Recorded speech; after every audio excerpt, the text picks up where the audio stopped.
ए बुढो के हो कस्तो हो चिया ल्याएर यहाँ दिएकी छु म बुढालाई बोल्नु छैन केही छैन कुराकानी गर्नु छैन है बुढी हुँदा हुँदा यहाँ मोबाइलमा के छ हो यस्तो मोबाइलमै घुस्नुपर्छ अनि यही खाँदा हुन्थ्यो त चाय नपिँदा पनि हुन्थ्यो नास्तामा यही खानु खानामा यही खानु होइन त किन खानु पर्यो यस्तो यो यस्तो छ हाल बुढीको केही महत्त्वै छैन चाय बनाएर ल्याएको छु यहाँ श्रीमानजीले केही भन्नुहुन्छ एउटा चायको तारिफ गरिदिनुहुन्छ भनेर छैन हो छैन बरु बच्चाहरूसँगै ठिक छु म लड्छन् झगड्छन् बोलिराख्छु उनीहरूसँग है रमाइलो त हुन्छ घरमा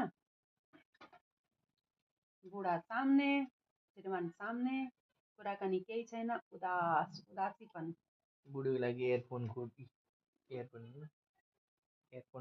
किन्नु भनेको बुढीलाई कराची उसैको लागि गरिदिएको त्यही पनि आफ्नो लागि त्यस्तो कुरा गर्नुपर्छ त अलिक थाहा हुनु पर्यो त अर्कालाई पनि मान्छेको मनमा के चलिरहेछ के गरिरहेछ है यस्तो लुकी लुकी हेरेर लुकी लुकी गरेर अनि के सोच्छ त मान्छेले हो कि होइन गाइड सरप्राइज गिफ्ट दिउँ भनेर यो खोजेको मोबाइलमा बुढीमा के गर्छ एकदम सही कुरा भन्दैछु है एकदम खुल्ला खुल्ला मनको हुनुपर्छ मान्छे एकदम खुल्ला है त्यो मनमा राखेर गर्ने त्यस्तो होइन जो गर्नु छ एकदम ओपनली खुला स्वभाव खुला दिलको मान्छे हुनुपर्छ एकदम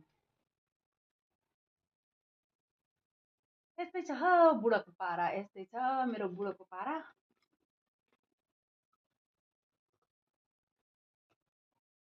के गर्नु हो साथीहरू तपाईँहरूको पनि यस्तै हुन्छ कि कहिलेकाहीँ भनिदिनु होला कस्तो छ